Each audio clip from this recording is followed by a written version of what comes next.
Imagine you're treading water in a warm turquoise sea 10 million years ago. Beneath you, a shadow passes that's so massive it blocks out the sun.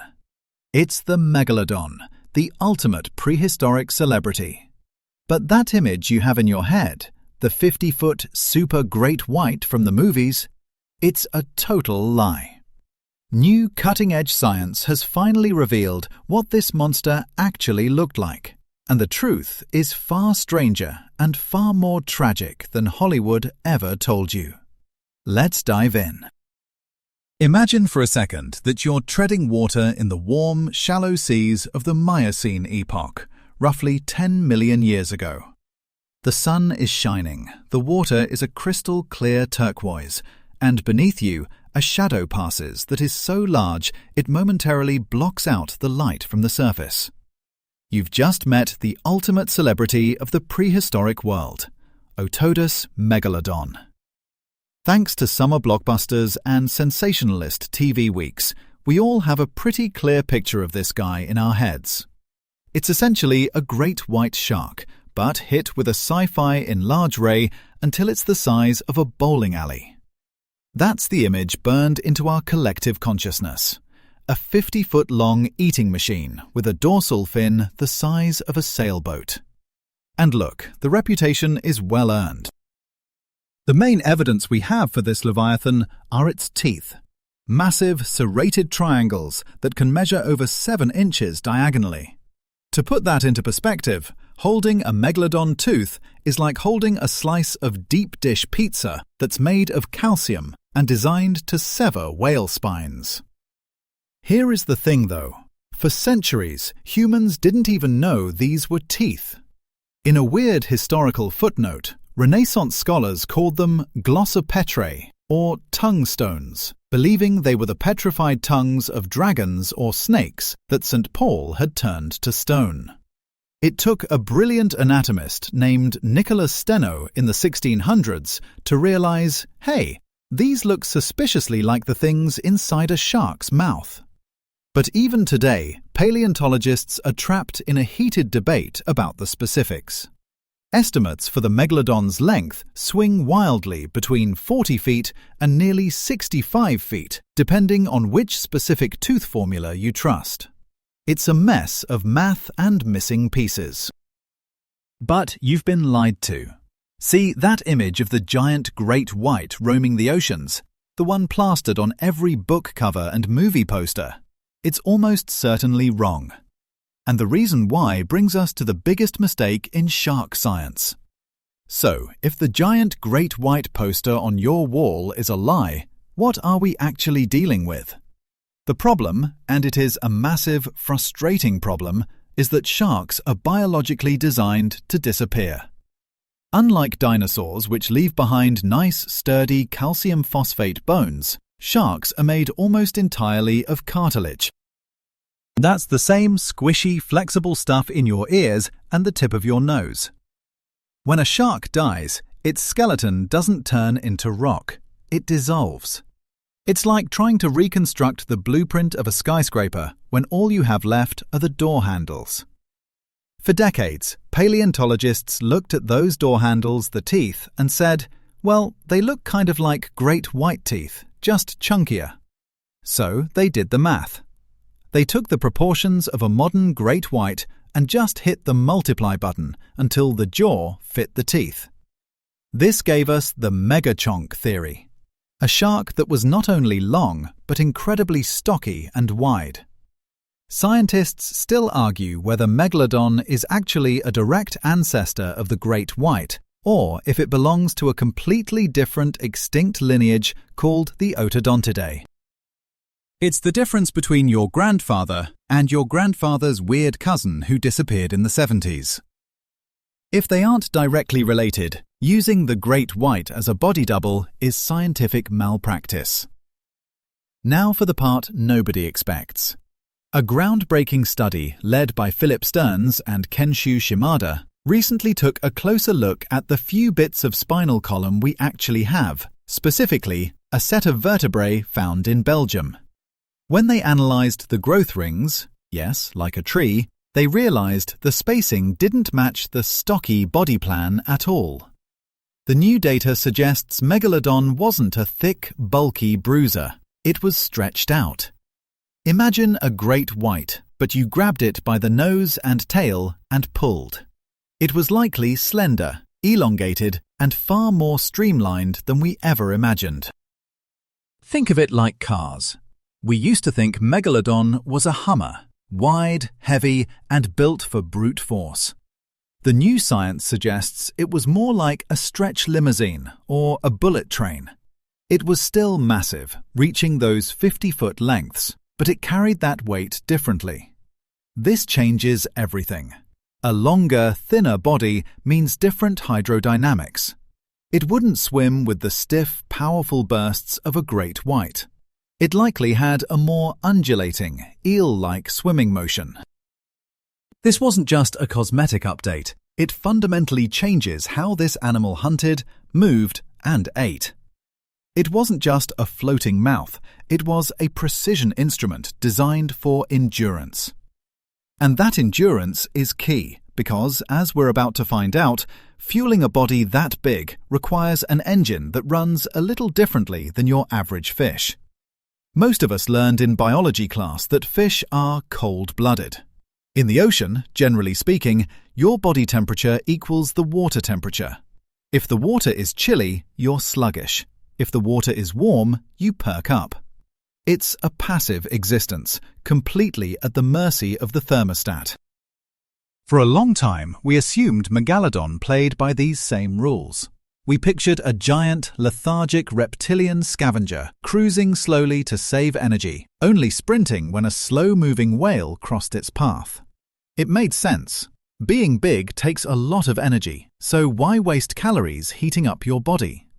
But fossils don't lie, even if they are just teeth. Recent geochemical analysis has blown that cold-blooded giant theory out of the water.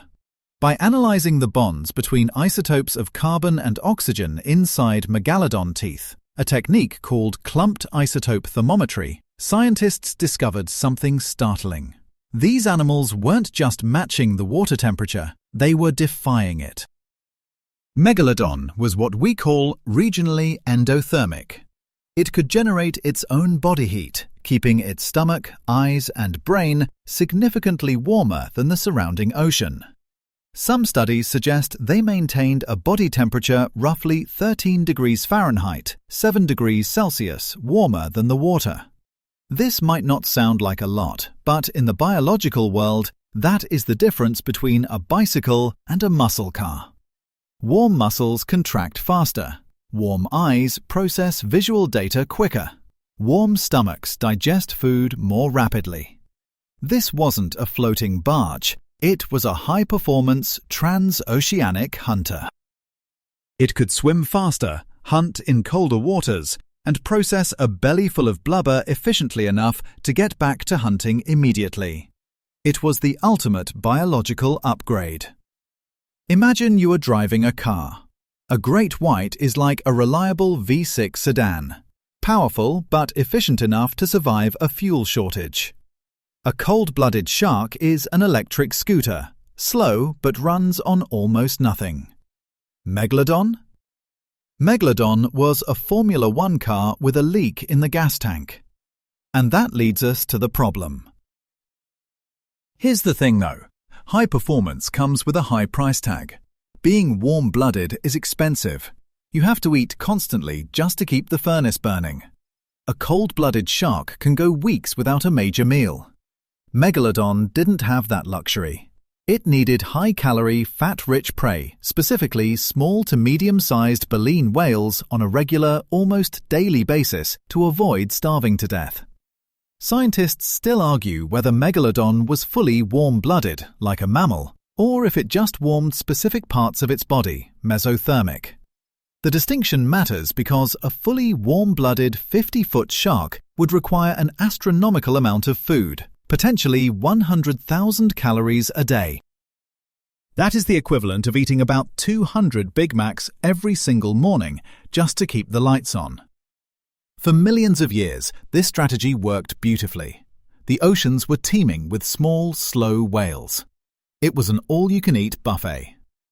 Megalodon could use its superior speed and warm-blooded metabolism to dominate the food web. It was an evolutionary gamble. I will be bigger and faster than everyone else, and I will pay for it by eating everyone else. But nature, as usual, had other plans. The climate began to shift. The Earth entered a cooling phase. As the poles froze, sea levels dropped. The shallow, warm coastal nurseries where whales bred and where Megalodon feasted began to disappear or shift. Worse, the whales themselves started to change. They evolved. They got bigger to fight off predators, and they started migrating to the freezing polar waters to feed on krill. This was the warm-blooded trap. Megalodon had the engine of a Ferrari, but the fuel stations were closing down. It couldn't follow the whales into the freezing Antarctic waters because, despite being warm-blooded, it wasn't that warm. It was adapted for temperate waters, not ice baths. So, you have a massive, caloric black hole of a predator stuck in the tropics while its food source is hiding at the poles. It was a metabolic disaster waiting to happen. The very adaptation that made it the king of the Miocene, that internal furnace, became the anchor that dragged it into extinction. And just when things couldn't get any worse for our giant shark, a new neighbour moved into the neighbourhood. One that was smaller, scrapier, and arguably much smarter. If you watch enough cable TV documentaries, you probably think the end of the Megalodon was this dramatic, explosive war. You picture the giant shark battling other monsters in a high-stakes wrestling match for the title of King of the Ocean. And to be fair, the ocean during the Miocene and Pliocene was absolutely terrifying. It wasn't just Megalodon patrolling the waters. There was also Leviathan melvilli. If you haven't heard of Leviathan, imagine a sperm whale, but instead of having a narrow, toothless upper jaw designed for sucking up squid, it had teeth on both the top and bottom. And these weren't normal teeth. They were over a foot long, the size of 2-litre soda bottles. This was a whale built to hunt other whales. It was roughly the same size as Megalodon, occupied the same niche, and ate the same food. It was the King Kong to Megalodon's Godzilla. So the popular theory is that these two titans clashed until one wiped the other out. But you've been lied to. The creature that likely drove the Megalodon to extinction wasn't the giant, soda bottle-toothed whale monster. It was something much smaller, much faster, and much more familiar. The great white shark. We tend to think of the great white as the Megalodon's mini-me, but evolutionarily speaking, they were the new disruptors on the market. They appeared around 4 to 5 million years ago, right when Megalodon was starting to struggle. Here is the brutal math of survival. A Megalodon is like a massive, gas-guzzling 18-wheeler truck. It can haul a lot of cargo, but it needs a massive amount of fuel to move. A great white is like a Toyota Prius. It's smaller, sure, but it is infinitely more efficient. When the whale populations started crashing and moving to the poles, food became scarce. In a world full of food, the biggest mouth wins. But in a world with limited food, the most efficient engine wins. Scientists still argue whether great whites actively hunted young megalodons, or if they simply outcompeted them for resources. The nursery predation theory is particularly nasty. Megalodon mothers would drop their pups off in shallow, warm waters safe havens where they could grow. But as sea levels dropped, those safe havens shrank. Suddenly, you have juvenile megalodons, which were about the size of modern great whites, competing directly with actual adult great whites. And the great whites were faster, more agile, and better adapted to the cooling waters. It wasn't a battle of strength, it was a battle of economics.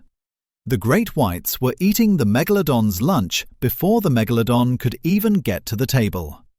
They snatched up the smaller seals and whales that the juvenile megs needed to survive. If the babies don't survive to become adults, the species walks off a cliff. It's a sobering realization. The most powerful predator in history wasn't taken down by something bigger or stronger. It was taken down by something more efficient. It was death by 1,000 cuts, or rather, 1,000 missed meals. The great white didn't have to kill the king. It just had to wait for the king to starve.